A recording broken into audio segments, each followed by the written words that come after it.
네, 함께 읽겠습니다. 그때 내 민족을 호위하는 큰 군주 미가엘이 일어날 것이요 또 환난이 있으리니 이는 개국 이래로 그때까지 없던 환난일 것이며 그때 내 백성 중 책에 기록된 모든 자가 구원을 받을 것이라. 땅의 티끌 가운데에서 자는 자 중에서 많은 사람이 깨어나 영생을 받는 자도 있겠고 수치를 당하여서 영원히 부끄러움을 당할 자도 있을 것이며. 아멘. 자, 전사님 오늘 기분이 너무 좋습니다. 왜 좋을까요? 네? 시험이 끝나서 근데 2배로 좋아요. 왜 2배로 좋을까요? 눈 와서 좋아요. 어제 자다가 눈을 탁 깼어요. 그러니까 보니까 밤에 눈이 눈 온 거 봤어요, 여러분? 한방 눈이 막 펑펑 쏟아져 가지고. 근데 여기서 교회에서 전사님 저기 한옥에 있잖아요. 교회에서 막 이렇게 누가 이렇게 눈을 치우는 소리가 나는 거예요.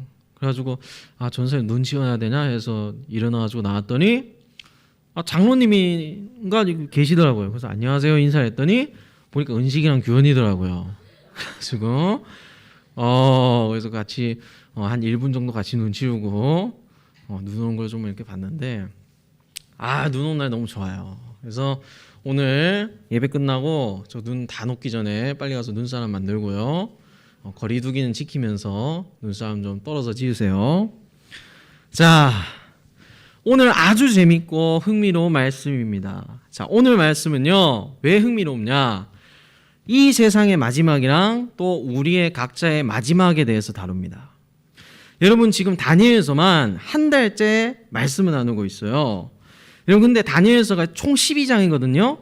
근데 이 중에서 1장부터 6장까지는 여러분 잘 아는 거 다니엘의 사자굴, 그리고 지난번에 뭐죠? 다니엘의 세 친구들이 이제 풀무불 용광로에 떨어지는 거, 다니엘이 꿈을 해석하는 거, 이런 역사적인 이야기들이고요. 7장부터 12장은 이제 다니엘이 나이가 많이 들어가지고 하나님께서 다니엘에게 환상을 보여주셨어요. 여러 가지 환상을 보여주셨는데 이 환상들이 대부분 이 세상의 마지막에 대한 것들이에요. 그래서 지금까지도 해석이 잘 안 돼요. 그런 부분이 있을 정도로 상당히 좀 수수께끼인데 퀴즈 하나 내겠습니다. 자, 여러분 사람이 죽으면 어떻게 됩니까? 자, 사람이 죽으면 우리가 흔히 천국에 간다고 하잖아요. 그죠? 근데 천국에 간다는 표현보다는 천국에 온다는 표현이 더 좋은 표현이에요. 천국이 며칠 만에 찾아올까요? 자, 1번 하루, 2번 3일, 3번 40일, 4번 100일. 자, 고르세요. 3일? 근거가 있어요? 골라보세요. 1번, 2번, 3번, 4번. 며칠일 것 같아요? 3일 죽었어요. 며칠 만에 천국에 올 것 같아요? 자, 지난번에 보니까 우리 수능 생명과 투인가요? 정답 없음 처리가 났죠. 전선생님 따라해봤어요. 정답이 없습니다. 사람이 죽으면 그 즉시 몸과 영혼이 분리되고 천국이 찾아옵니다. 3도 천을 건너고 40일 이런 거 없어요. 즉시 몸과 영혼이 분리됩니다. 그리고 여러분 우리 예수님께서 십자가에 매달리셨을 때 여러분 기억하나요? 혹시 십자가에 매달리셨을 때 양옆에 다른 사람들도 있었을까요? 없었을까요? 있었어요. 강도들도 함께 매달렸다고 했거든요. 근데 이 강도들이 진짜 집을 털고 그 강도들이 아니라 이제 로마에 대항해서 군대를 꾸려가지고 게릴라 전투를 하고 독립전쟁을 벌이고 이런 사람들이 있었어요. 열심당이라고. 이 사람들의 별명이 강도였어요. 강도. 별명을 붙였어요. 강도. 그래서 예수님 옆에 이 열심당 당원들이 2명이 이렇게 매달렸었어요. 그런데 한 강도가 그랬어요. 뭐라 그랬죠? 야, 예수야, 너가 구원자라며 그러면은 우리 목숨도 구원해주고 네 목숨도 구원을 해봐. 십자가에서 왜 못 내려오냐? 너 신이라면서 왜 못 내려와? 조롱을 했어요. 그랬더니 반대편에 있는 또 다른 강도가 이렇게 얘기를 했어요. 야, 우리는 잘못한 게 있어가지고 이렇게 매달렸잖아. 그런데 이분은 아무 죄가 없이 여기에 매달린 거야. 너 하나님이 무섭지 않어? 이렇게 얘기를 했어요. 그러자 예수님께서 이 강도에게 딱 이 말씀을 하셨어요. 뭐라고 말씀하셨냐면 오늘 네가 나와 함께 어디에 있을 것이다? 낙원에 있을 것이다 라고 했어요. 낙원. 여러분 사람이 죽는 그 즉시 어떻게 된다고요? 몸과 영혼이 분리가 돼요. 그리고 우리는 하나님 앞에 서게 되고 예수님을 믿는 사람이라면 흔히 낙원이라고 하는 그 천국에서 우리의 영혼이 편히 쉬게 됩니다. 그럼 반대로 예수님을 믿지 않는 사람들은 어떻게 될까요? 이제 음부라고 하는 곳으로 떨어져서 슬피 울고 이를 갈면서 지내게 됩니다. 자, 그럼 여기서 우리 나중에 목사님 할 친구들은 질문이 생깁니다. 전도사님, 흔히 예수님이 다시 오신다고 하잖아요. 그러면 이 세상을 심판하러 예수님이 다시 오신다고 하시는데 그 전에 이미 죽은 사람들은 어떻게 될까요? 이 질문이 생기겠죠. 그냥 뭐 스무스한 게 뭐 지나가나요? 그건 아니고 오늘 본문의 2절을 보면 이렇게 나와 있어요. 땅에 함께 읽을까요? 시작. 땅의 티끌 가운데에서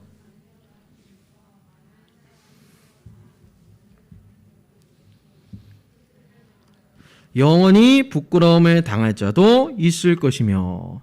자, 중요한 게 있어요. 땅의 티끌 가운데서 자는 자 중에서 뭐라고요? 많은 사람들이 깨어나. 많은 사람들이 깨어난대요. 자, 자는 자, 죽었던 사람들이 깨어난대요. 이게 무슨 뜻이냐?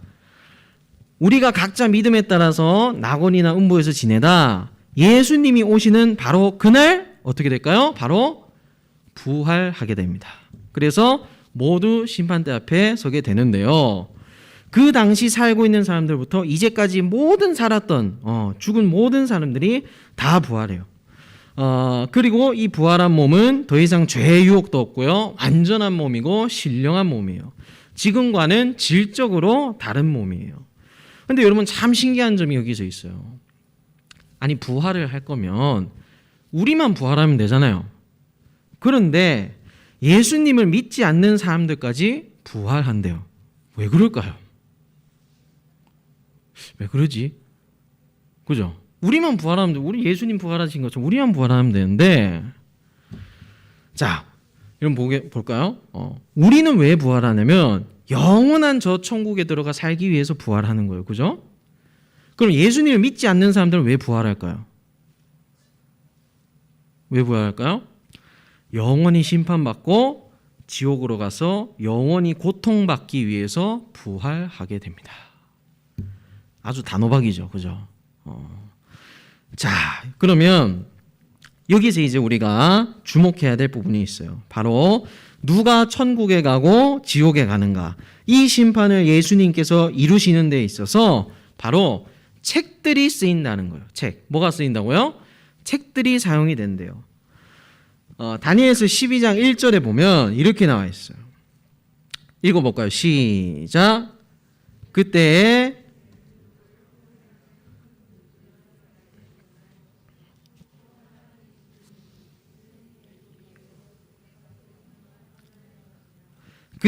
내 백성 중 책에 기록된 모든 자가 구원을 받을 것이다. 어디에 기록된 사람이요? 책에 기록된 사람들만 구원을 받을 거래요. 자, 여러분 이 책이 도대체 무슨 책인가? 여러분 요한계시록 20장을 보면 이런 내용이 있어요. 20장 12절을 보면 또 내가 보니 죽은 자들이 큰 자나 작은 자나 그 보좌 앞에 서 있는데 책들이 펴 있고 또 다른 책이 펴졌으니 곧 생명책이라. 죽은 자들이 자기 행위를 따라 책들에 기록된 대로 심판을 받으니. 자, 모의고사 문제 하나 내겠습니다. 다음 중 이 말씀에 나온 책의 종류는 몇 가지일까요? 책의 권 개수 말고요. 종류가 몇 가지일까요? 숫자 한번 표시해 보세요. 뭐 한 권, 뭐 한 가지, 두 가지, 세 가지. 자, 몇 가지일까요? 몇 가지라고요? 없다고요? 자, 책의 종류가 몇 가지라는 거요? 두 가지예요, 두 가지. 자, 하나는 무슨 책이에요? 예수님을 믿는 하나님의 자녀들이 쓰인 생명책이고요. 다른 하나는 예수님을 믿지 않고 거부하는 사람들의 행위들이 적힌 심판의 책이에요. 바로 이 두 가지 책을 통해서 심판이 이루어진다는 거예요. 그럼 지나칠 수가 없잖아요. 한번 묻겠습니다. 자, 여러분의 이름은 다 생명책에 적혀 있습니까? 자, 확신하면 아멘 해주세요. 앞에는 아멘 안 해요? 자, 여러분들은 그래도 양심적입니다. 왜냐하면 전사님이 이 질문을 어른 예배 가서 설교를 하면요, 아주 큰 소리로 아멘을 하세요. 전사님 목소리가 제일 클 거예요 아마. 근데 여러분들은 뭐 아멘 하는 친구도 있고 안 하는 친구도 있고. 여러분 왜 그럴까요? 왜 그럴까요? 사실 내 행동이랑 내 모습이 생명책에 적혀 있을 만큼이 아닌 것을 스스로가 잘 아니까 그런 거 아니겠어요? 그죠? 천국에 가기에는 내 양심이 좀 찔리잖아요. 그죠? 그러나 여러분 스스로가 정말 예수님을 믿는지 아닌지는 하나님과 여러분의 1대1로 알 수 있는 거예요. 전도사님이 어떻게 접근할 수 있는 것이 아니에요. 아무도 모르고요. 여러분 우리 다른 이단들 중에 땡땡파라고 있어요. 구땡땡 땡원땡 땡땡파. 자, 이 이단 친구들은요, 친구는 아니죠. 이단부들은요, 거기서는요 어떻게 하는 줄 아세요? 다 와가지고요, 당신 구원 받았습니까? 당신 구원 받은 거 어떻게 알아요? 생명책에 이름 적힌 거 어떻게 알아요? 몇 시 몇 분 몇 초에 구원 받았어요? 이렇게 와서 막 물어요. 그럼 어떨까요? 여러분 몇 시 몇 분에 구원 받았는지 알아요, 몰라요? 모르잖아요. 그러니까 마음이 막 심장이 두근두근거리고, 나 지옥 가는 거 아니야? 그래서 막 죄책감이 들고. 이단들 수법이거든요, 이게. 여러분 그러나 우리는 여기에 흔들릴 필요가 없어요. 왜요? 여러분의 표현이 조금 서투르고 눈꽃만큼도 아니더라도 예수님을 여러분의 구원자여 살아계신 하나님의 아들이라고 믿고 싶지 않아도 여러분 스스로가 믿어지게 된다면 그것은 하나님께서 여러분에게 그 믿는 믿음을 선물로 주신 거예요. 그래서 여러분은 더 이상 내가 천국에 갈지 지옥에 떨어질지 고민하지 않아도 됩니다. 오직 우리는 이것만 신경을 쓰면 돼요. 뭐만 신경을 쓰면 되냐? 바로 집 짓기. 자, 따라합시다. 내년에는 집을 잘 짓자. 내년에는 튼튼한 집을 짓자. 자, 내년에는 무너질 리 없는 집을 짓자. 우린 뭐만 신경 쓰면 된다고요? 집 짓기에만 신경 쓰면 돼요. 자, 여러분 지난주에 깜짝 놀랄 만한 일이 일어났어요. 참 이 자연의 무서움을 느끼는, 여러분 알죠? 지진이 이제 제주도에서 일어나가지고 깜짝 놀랐어요. 전사님 같은 경우는 고등학교 때 이제 경주에서 지진이 났거든요. 근데 그게 전도사님 살고 있는 데까지 그게 와가지고, 전사님 그때 야자 중이었는데 고등학교 때 막 땅이 전도사님한테 분노를 하는 느낌? 약간? 여러분 지진 겪어봤어요? 제대로 겪어봤어요? 진짜로 다시 상상하기 싫어요. 무슨 뭐 탱크가 굴러가는 소리가 막 들리면서 지진이 참 무서운 거구나 이런 걸 느꼈었어요. 그런데 여러분 지진이 정말 심하게 나면 어떻게 되죠? 집들이 무너질 수 있어요. 그죠? 여러분 그래서 이 집들이 지진이 나도 무너지지 않는 집을 지으려면은 여러분 가장 먼저 생각해야 될 게 뭘 것 같아요? 인테리어가 여러분 상관이 있을까요? 가장 첫 번째로 생각해야 되는 게 사실 땅이에요. 땅. 집안이라고 하죠. 집안. 예를 들어서 지진이 나도 무너지지 않는 집을 지으려는데 이 땅이 늪이라던가 뭐 약한 땅 위에 여러분 집을 짓는다고 생각해 보세요. 이거는요 아무리 좋은 콘크리트를 쓰고 철근을 막 박아놔도요 반드시 무너지게 돼 있어요. 그래서 집을 지을 때 가장 먼저 생각해야 되는 것은 집에 기둥을 놓을 수 있는 땅이에요. 땅. 전사님 왜 갑자기 집 짓는 얘기를 하세요? 이런 마태복음 7장에 보면 예수님께서 아주 중요한 이야기를 비유적으로 설명했어요.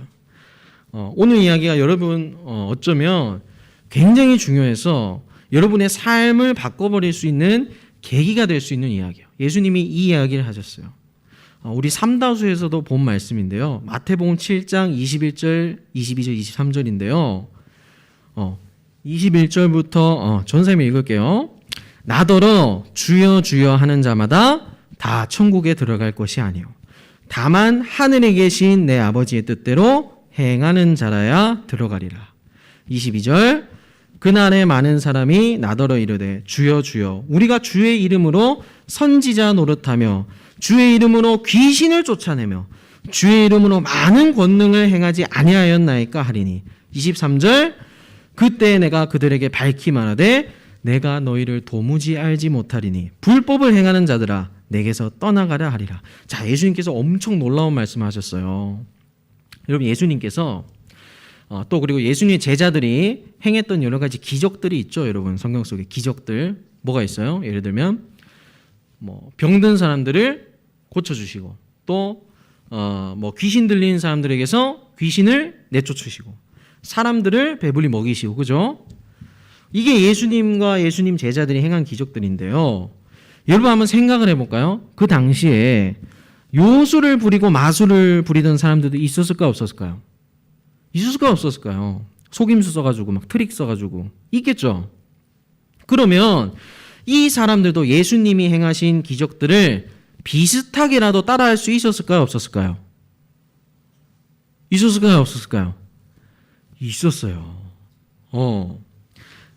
자, 그러면 다른 사람들이 이 기적을 볼 때 어때요? 야, 베드로가 안전뱅이를 일으켰대. 야, 이거 기적이야. 그럼 어떻게 하겠어요? 야, 그거 지난번에 다른 요술쟁이 마술사들도 그렇게 했잖아. 비슷하게 했잖아. 다른 사람들이 볼 때는 비슷한 기적이 되는 거예요. 그런데 하나님이 보시기에 예수님과 예수님의 제자들이 행한 기적은 아버지의 뜻대로 행한 거래요. 21절. 반대로 요술쟁이들과 마술사들이 벌인 비슷한 이 기적은요, 뭐라고요? 불법이래요. 여러분, 이게 왜 그럴까요? 무슨 차이가 있길래 그럴까요? 똑같은 거의 비슷한 기적인데 한쪽은 하나님의 뜻을 행했다고 하나님이 보시고 다른 한쪽은 죄악되고 불법된 일이래요. 왜일까요? 똑같은 귀신을 쫓았는데 똑같이 병든 사람들을 고쳤는데 왜 한쪽만 그럴까요? 여러분, 시골에 가면 이제 농사를 많이 짓잖아요. 가면은 이제 사과나무, 뱃나무, 배나무, 감나무, 과일들이 진짜 많이 열려요. 그래서 전도사님도 그렇고 또 도시 출신인 여러분들도 그렇고 멀리서 이렇게 나무를 봤을 때 저 나무가 무슨 나무인지 알 수 있을까요? 없을까요? 잘 몰라요. 무슨 나무인지. 헷갈려. 그리고 가까이 가도 이게 그림자 때문에 막 가려져가지고 이게 사과나무인지 배나무인지 모르거든요. 여러분, 그럴 때 이게 무슨 나무인지 아는 방법이 뭘까요? 뭘까요? 열매를 따보면 돼요. 열매를 따서 보면 돼요. 그죠? 열매를 땄는데 배가 나왔어요. 그럼 이게 무슨 나무예요? 배나무죠. 열매를 땄는데 이게 사과예요. 그럼 이게 무슨 나무예요? 사과나무죠. 예수님이 결국 무슨 말을 하시는 거냐면요. 여러분, 둘 다 비슷한 기적을 행했는데 한쪽은 하나님의 선한 뜻이고 다른 한쪽은 불법인 이유가 열매를 보고 무슨 나무인지를 안다. 여러분, 예수님의 제자들은 예수님 나무에 속한 사람들이에요. 그죠? 요술쟁이들, 마술사들은 세상 나무에 속한 사람들이에요.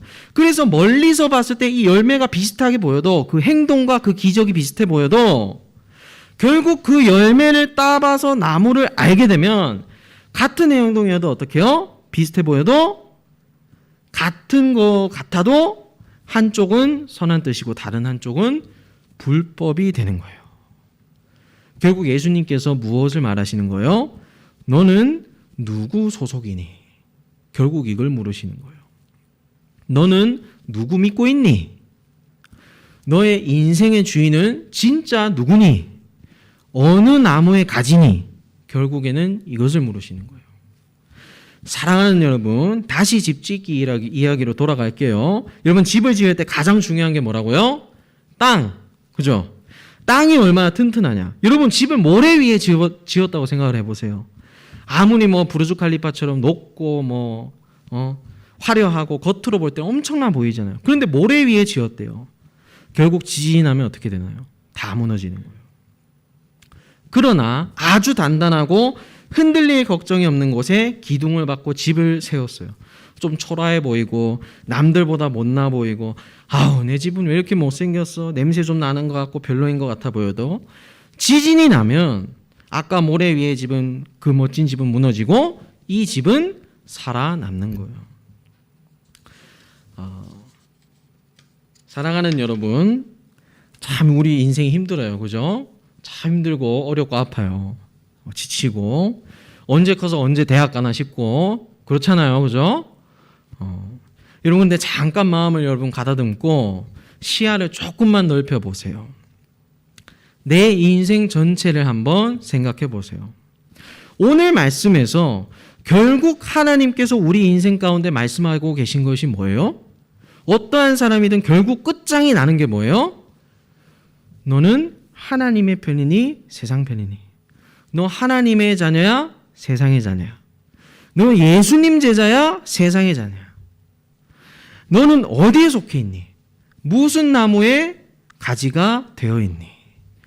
여러분 예수님이 말씀하셨잖아요. 요한복음 15장에 나는 포도나무요 너희는 가지라. 결국에는 예수님이 오셔서 이 세상을 심판하시고 두 가지 책에 따라서 우리의 인생이 갈린다는 거예요. 또 우리가 어떤 땅 위에 집을 지었느냐가 갈린다는 거예요.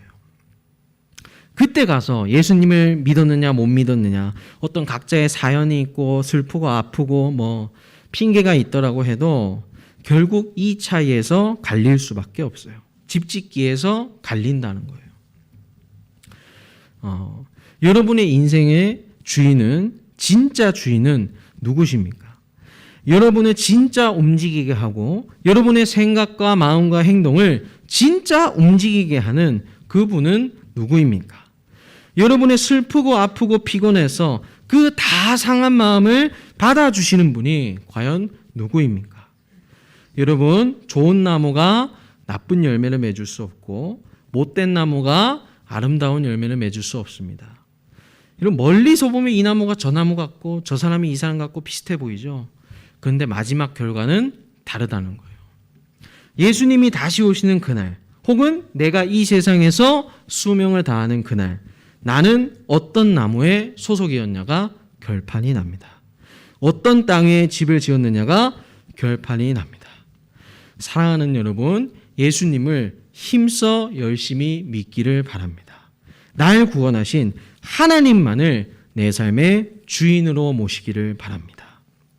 그래서 이 시간 찬양을 좀 할 텐데요. 이것이 영원한 삶이라는 찬양이에요. 우리가 여러분 지난 한 주간을 또 돌아보고 우리의 삶을 돌아봤을 때 여러분 우리가 정말 따라가야 하고 쫓아가야 할 것이 이 세상에 썩어 없어져야 할 것인가, 아니면은 영원한 것인가, 우리가 그것을 이 시간 놓고 생각해 봤으면 좋겠어요. 그래서 이것이 영원한 삶, 우리 찬양할 건데요. 참 하나님과 그 아들을 아는 삶, 내가 주 안에 주는 내 안에 늘 거하는 삶, 그 영원한 삶을 우리가 쫓아가야 돼요. 그것이 반석 위에 집을 짓는, 예수님 위에 우리의 인생을 던져서 집을 지어가는 여러분의 영원한 삶이에요. 여러분 이 시간 함께 이것이 영원한 삶 함께 찬양하도록 하겠습니다.